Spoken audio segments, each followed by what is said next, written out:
Shalom, Yasharallah. This is your brother Dawadah from GMS St. Petersburg, Florida, coming back at you with this here truth again. First and foremost, I want to give all praise unto Yahawah, Bahashem, YAHAWASHI, Bahashem, Rakha Kodash. Double honors to the apostles and the elders of Great Millstone that taught us this truth and that rule well. And salutation and much love for you, Akim, pushing this truth and sincerity on the four corners of the earth and enduring afflictions to feed and edify the elect. All right, so I want to jump into this quick little lesson, speaking on things that how do I say, that's at hand, or things that we're expecting to come, So we still have some more prophecies to take place, as we wind down to the end of this thing, before salvation get here, The RFID chip, the mark of the beast, being implemented is one of them. All right, thermonuclear warfare is another one. Jacob's trouble, but also the confusion of faces. There's got to be a gathering. So we're gonna look at these. Look at this here topic today. All right, so I'm gonna start out by painting a picture. Going back in history just to fill in, the blanks of what's going on here. To make a little bit things make more sense. So we starting here in Deuteronomy 28. In fact, I'm going to jump up to verse 15. Let me see.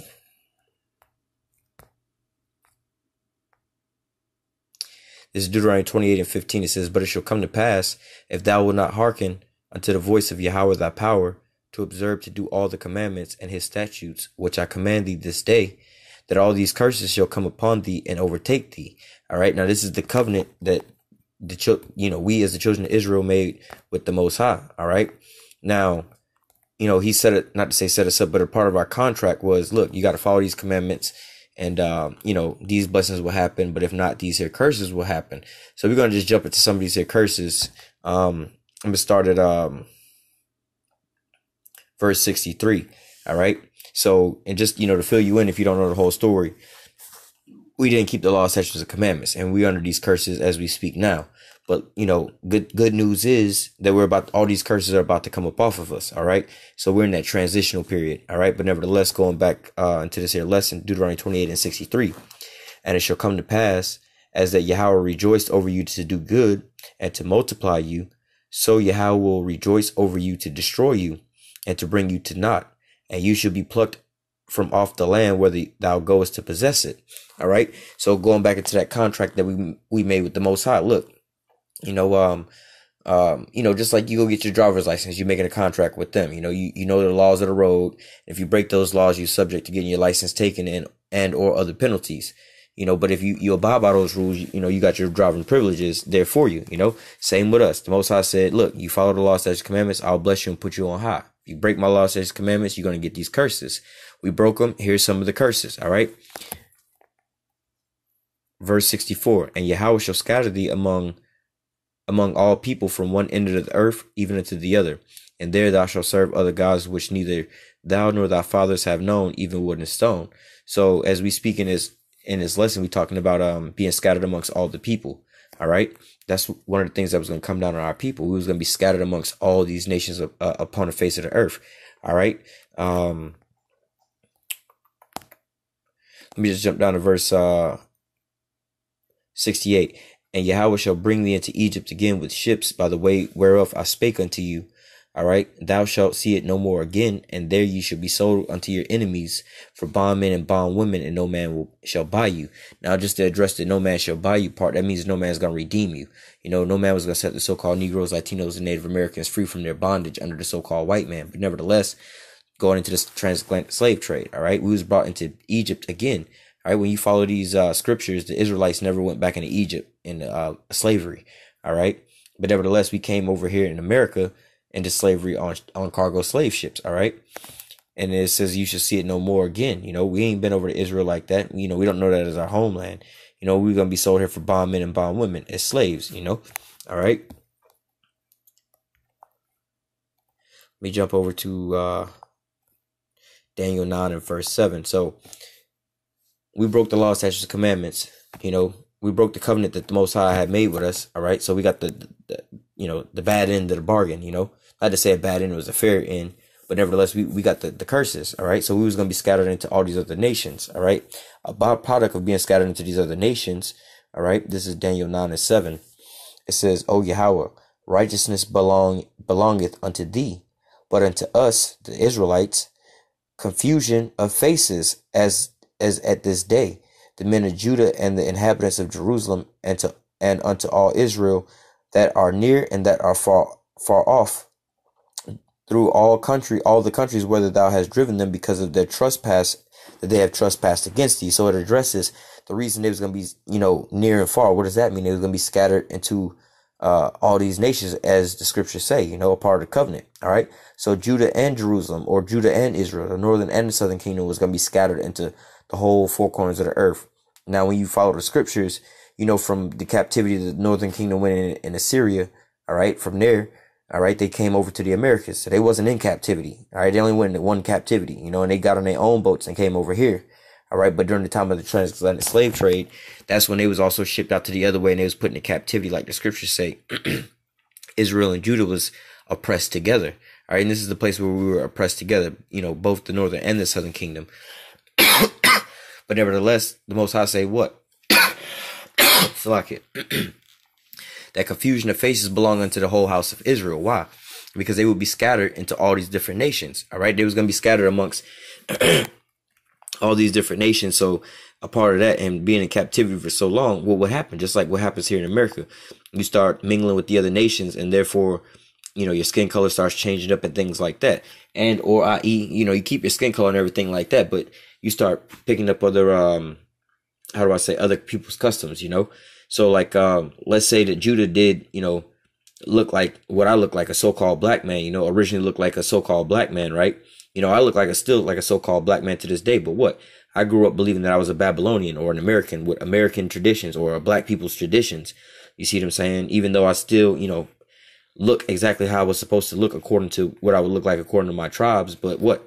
My culture changed, So as an example of that, we're going to grab, like the scriptures say, we were scattered into all nations. Now, that was in the Old Testament, we broke the commandments in the Old Testament. All right. Now, like I said, the northern kingdom went into captivity pretty early off. And the southern kingdom, was handed from kingdom to kingdom up until the Roman times. And at the, 70 AD, that was when, the southern kingdom, all right, was scattered from there, and they fled into into Africa. All right. And then that's how you get them from Africa. They had something called the sub-Saharan slave trade, where the Arabs, all right, rounded up the southern kingdom, all right, and moved them from the east coast, from the east coast, where it's closer to Israel and Egypt, all right, where we fled on foot. They rounded us up from there and moved us to the west coast. That's how we mainly populated Western Africa and things like that, all right. And then, basically the Africans, the Hamites, they wound up selling us from there to the Edomites, all right. But nevertheless, we come over here, we pick up all these different, from our slave masters. We think that we so-called French Creole or Spanish or whatever, things like that, partaking into the cultures of our captors. All right. But nevertheless, here's an example of back in those days, 70 AD. Like I said, the southern kingdom was by themselves. The northern kingdom wasn't around. They was over here in the Americas. All right. So when YAHAWASHI walked the scene and things like that, at this point in time, you still had some of the southern kingdom that was scattered abroad. All right. So this is Acts 2:1. And when the day of Pentecost was fully come, they were all with one accord in one place. So what is that? Briefly touching on that. So how holy day. All right. They're supposed to go to Jerusalem for that. So all the ones that was on one accord to follow the law, such the commandments. All right. That was the one accord that they was on. They followed the high holy days. Obviously the ones who didn't, the strangers who didn't know who they were, they wasn't keeping the high holy days. So they didn't even know about it. So let me jump down to verse 5. And there were dwelling at Jerusalem Jews. Now, instead of Jews, technically it was the southern kingdom, but nevertheless, these are Israelites for a better understanding. All right. We're talking about Israelites here. All right. And not just southern kingdom. This is majority of the southern kingdom, but you did have some of the northern kingdom there. But for this, we're going to just say the children of Israel. But they were dwelling at Jerusalem, Israelites, devout men out of every nation under heaven. All right. So this is kind of touching on the Gentile type of thing. You had Israelites who, didn't live, in Jerusalem. They didn't live there. They lived in other places. And we're going to read that. Let me read verse 6. Now, when this was noised abroad, the multitude came together, and they were confounded, because that every man heard them speak in his own language. So they even had some of the customs of the other nations they was born in, because they were speaking in their own languages, right? So jumping down to verse 9, it says Parthians, Medes, Elamites, and dwellers of Mesopotamia, and in Judea, and Cappadocia, and Pontus, and Asia, Phrygia, Pamphylia, Egypt, and parts of Libya and Cyrene, and strangers of Rome, Jews and proselytes, Cretes and Arabians. All right, we do hear them speak in our tongue the wonderful works of the Most High. All right, so just speaking on what Cretes, Arabians, Libyans, Egyptians, these aren't Asians, you know, so-called Asians, Elamites, Medes. None of these are Israelites. All right, these are all Israel. Well, none of these so-called tribes are the tribes of Israel. However, these are also locations, like you can live where the Medes live in the location of Elam, you know, and Cappadocia and Pontus, right? Or in Rome, like Cornelius. You see what I'm saying? But still be Israelites, you know, by how do I say, by your DNA, right? Like we have some brothers that's in London. We have some brothers here in America. We have some brothers that's in other places, and they could all be from the same tribe, but they in different locations. You'd be like, oh, well, you know, you, I guess they call them English, or you American, whatever, whatnot. So this is the same thing, you know, like, oh, these are the Romans, these are Egyptians, you know, these are Cretes, or these are Arabians by location of where you live at. This is where you grew up at, and these are the things that you do, you know, y'all got this, you know, on y'all from there, you know, just like here in America, you know, you got people that's in New York. New Yorkers got a certain type of accent, you know, New York, you know, you got people down south. Hey, y'all, you know what I'm saying? But these are all Americans, right? But they have somewhat different traits and different things based off of where they at. Same with these people here. They're all Israelites. All right. For example, they all Americans, right? But these are all Israelites by DNA, bloodline, right? They just so happen to live in different locations and pick up different pieces from these different places that they live in, you know, just like if you had a Chinese couple come over to America and have a child and raise them up in the American civilization and everything like that. Even if the parents don't speak Chinese or speak English, the child gonna grow up here learning and, you know, speaking English. You know, they're gonna pick up American customs because this is their surroundings. All right.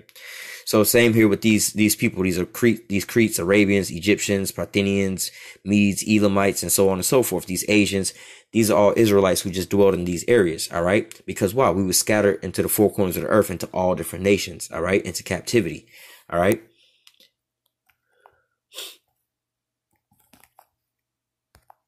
But now we're in a different time and in a different era. All right. So this is Isaiah chapter 60. 60 and 4.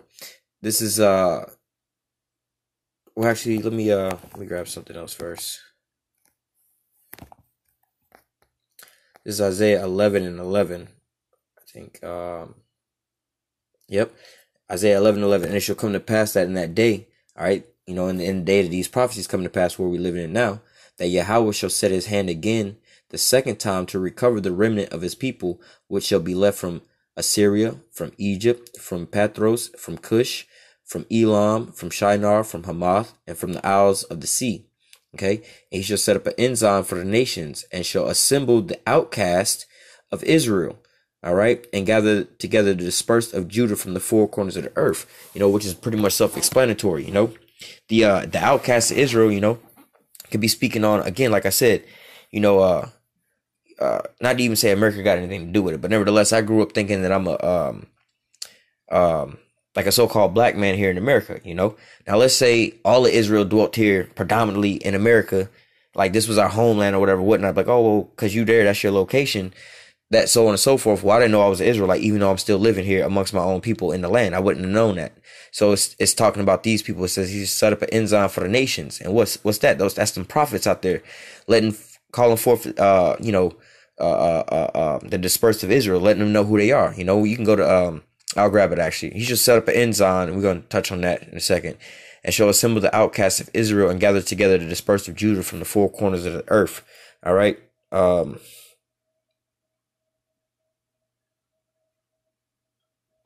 Let me go to, what is that? Ezekiel 37. It's going to gather the, let me see.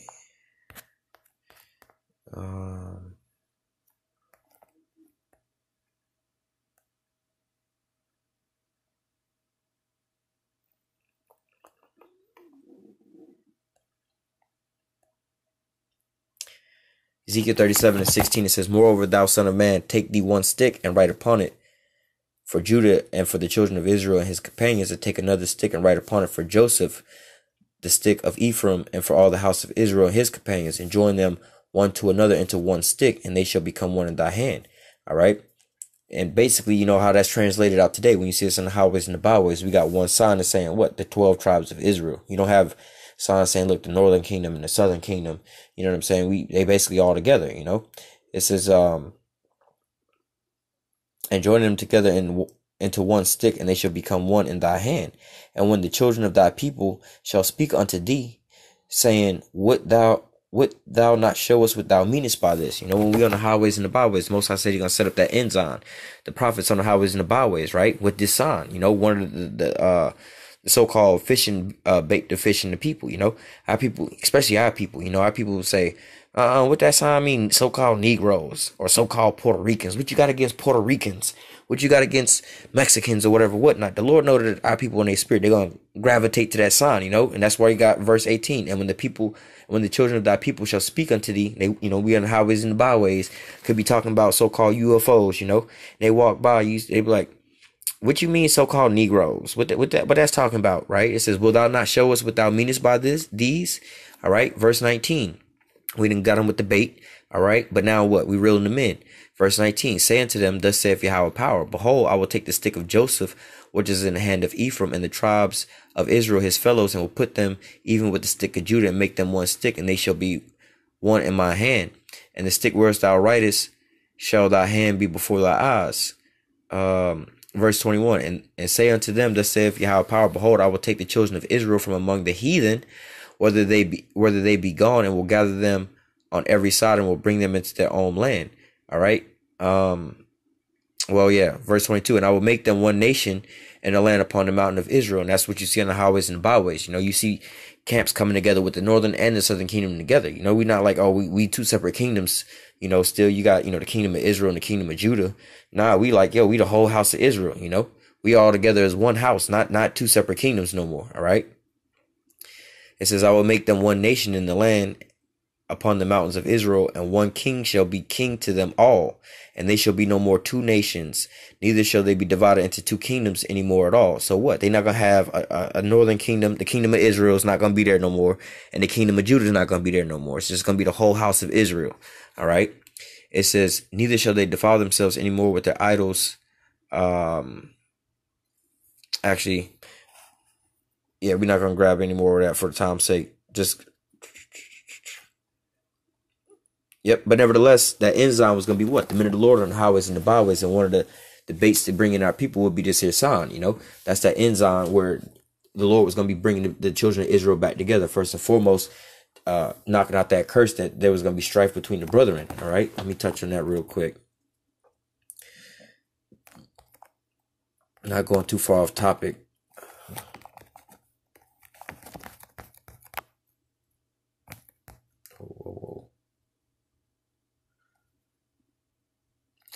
Deuteronomy 28:54, so that the man that is tender among you, very delicate, his eye shall be evil towards his brother, and towards the wife of his bosom, and towards the remnant of his children, which he shall leave. So what?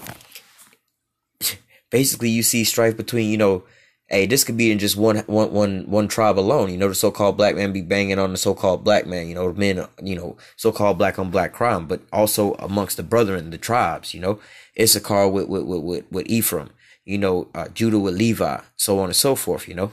But nevertheless, the Most High said he's going to basically clean us up from all these curses, and he's going to start bringing, sealing back up the breaches where we was all divided. He's going to sew all that back up together. All right.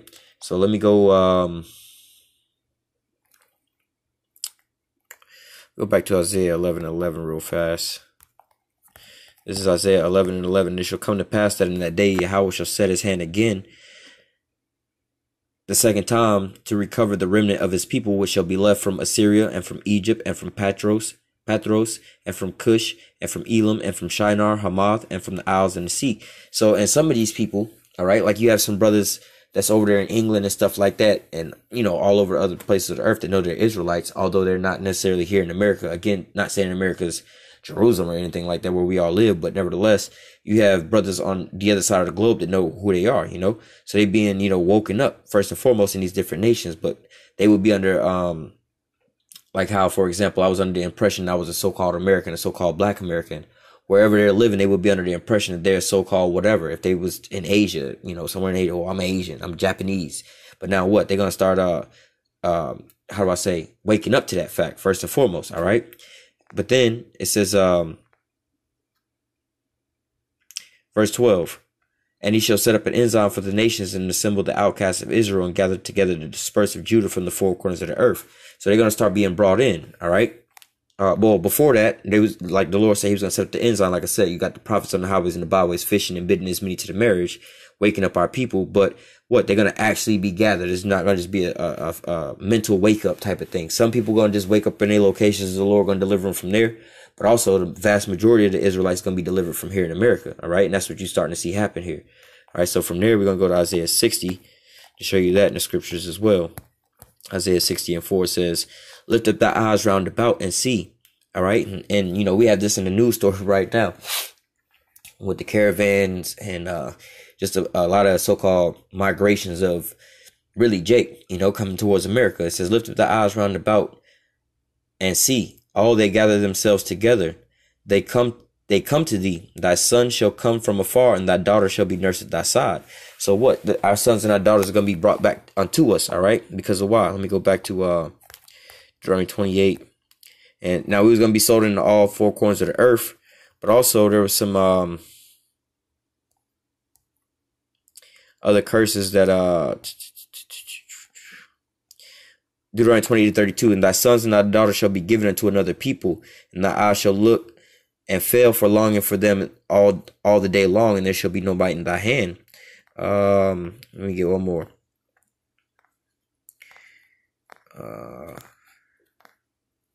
Verse 41, thou shalt beget sons and daughters, but thou shalt not enjoy them, for they shall go into captivity.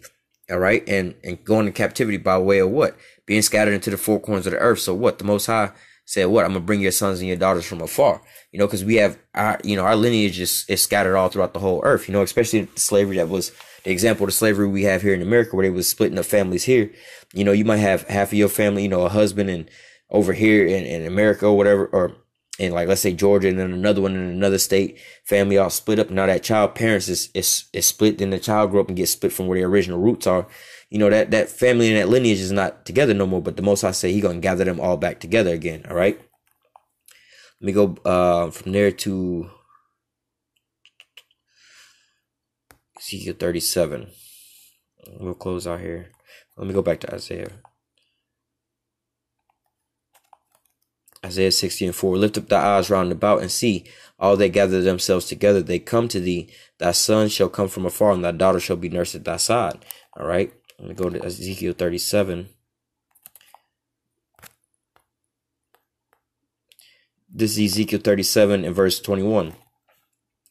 I think we read this earlier. Yeah, we read this earlier. Nevertheless, but Ezekiel 37:21, and say unto them, thus saith Yahweh power, behold, I will take the children of Israel from among the heathen, all right, whether they be gone, and will gather them on every side and bring them into their own land. And so we're not in our own land now, but we starting to see this gathering of our, the remnant of the Lord's people starting to be migrated where? To America, where we speculate that the mass majority of us, well, we know according to the scriptures, where the salvation is going to mainly take place here in Babylon, all right, because the mass destruction is going to happen over here as well. And as you see, in a lot of Israelites starting to come to this here area, all right. So we have to prepare ourselves for what? The strangers coming in, people who don't have the same so-called background and understanding that we got, and we have to teach them. They waking up, oh, I'm Honduran or I'm Panamanian or whatever, whatnot. We had to deal with them on that type of level because they don't know yet. They just now waking up. They being brought over here for this reason. And then also the confusion of faces, because sometimes you have some of our tribes that are in some of these places and they look like somebody completely different. You see what I'm saying? They're gonna look like in China. You got Jake in China, they're going to be looking Chinese. Jake in Russia, that's going to be looking Russian. You got Jake here in America, that's going to be looking white, so-called, like the so-called white man. So we have to prepare for that as well, because we know that this is coming and it's going to be a massive flood, all right? It says, verse 22, and I will make unto them one nation in the land upon the mountains of Israel, and one king shall be king to them all, and they shall be no more two nations, neither shall they be divided into two kingdoms anymore, all right? So, I just wanted to touch on that real quick. Actually, I got one more scripture I can pull. Isaiah 14. Isaiah 14:1, it says, For Yahweh will have mercy on Jacob and will yet choose Israel. All right. This is talking about our salvation. The Lord hadn't turned his back and forgot about his people, and will set them in their own land, which we still not in our own land yet. That's how we know this ain't happened yet. And the strangers, all right, shall be joined with them, and they shall cleave unto the house of Jacob.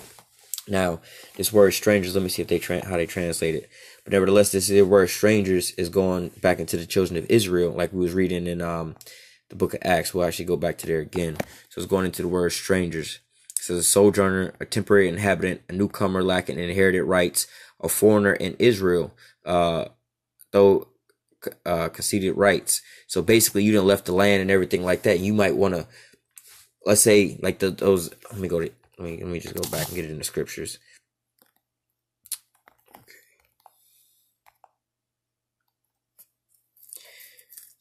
So it said that the strangers was going to be joined back unto him. Let me get this and we'll close out. It says, Isaiah 14:1, for Yahweh will have mercy on Jacob and will yet choose Israel and will set them in their own land. And the strangers shall be joined with them. All right. And they shall cleave into the house of Jacob. So these strangers is not talking about Gentiles like actual Edomites or actual Hamites or actual Moabites or whatever that want to convert over, you know, even though they might look Chinese. Like you got two Chinese people, you know, that you observe and they look Chinese. But one of them is the actual Jake, you know what I'm saying, who just look Chinese, you know, and the other one is actually so-called Chinese, you know what I'm saying? Well, look, it ain't about what you look like.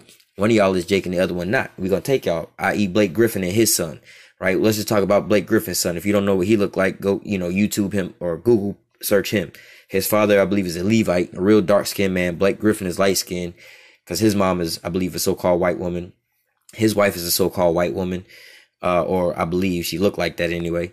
Now, their son is he looked like a so-called white man, blonde hair, blue eyes. All right. So if he come walking in, you know, him and one of his buddies roll up, and they both look the same, blonde hair, blue eyes. And we know one of them, you know, or through the spirit revealed to us, one of them is a Jake by spirit, you know, through the spirit in his bloodline. All right. And the other one's just the Edomite. We're not tripping off his skin color. Now we want this white boy, that white boy got to go. It ain't about that. But don't think it's strange that when you start seeing people come in, they don't look like typical Negroes, Latinos, and Native Americans. They come on over here. You got a massive flood of so-called Chinese people, Japanese people, Arabs, you see what I'm saying? Africans. And, you know, they got the African culture and African, how do you say, accents and everything like that. But what? They Jakes, you know? You have to take that into understanding and consideration. We were scattered into the four corners of the earth, and the Most High said, look, he was going to wake us all back up, and he was going to gather us all back together. So reading Isaiah 14:1 one more time, it says, for Yahweh will have mercy on Jacob and will yet choose Israel and set them in their own land, which hasn't happened yet. And the strangers shall be joined with them, and they shall cleave to the house of Jacob. Now, just to touch on one more scripture to clear up those strangers, again, back in Acts 2 and 5. And there was dwelling at Jerusalem Jews, devout men out of every nation under heaven. So those would be the strangers. All right. Why were they strangers? Because they let me read down. It says, these are what? Parthenians, Medes. These people live in what? And Parthenia, Media, in the land of Elam, Mesopotamia, in the land of Judea, Cappadocia, Pontus, Asia, Pargia, Pamphylia, in Egypt, and parts of Libya, Cyrene, and strangers, there's that word again, of Rome, Jews and proselytes, Cretes and Arabians. Just like Cornelius. Cornelius was a Roman citizen, grew up in Rome, was a Roman centurion, but he was still a Jake, you know, just like a so-called black man today who is an Israelite of the tribe of Judah, all right, could be born here in America, being an American, and work for the police department or the military. It's the same thing, but they still Jake, no matter how they dress it up. So these are going to be those strangers that's going to be flooding in. Nevertheless, they might look like us, or they might look like, you know, the nations where they come out of. But nevertheless, this is one of these prophecies that, you know, that's around the corner to be fulfilled. All right. With that, I'm going to go ahead and close out. Lord willing, it was edifying unto the elect. Until next time, I say, call halal Yahawah, Bahashim, YAHAWASHI, Bahashim, Rakhakwadash. Double honors to the apostles and the elders of Great Millstone that taught us this truth and that rule well. And salutation, much love for you, I can push in this truth and sincerity in the four corners of the earth and enduring afflictions to feed and edify the elect. Stay strong. Shalom.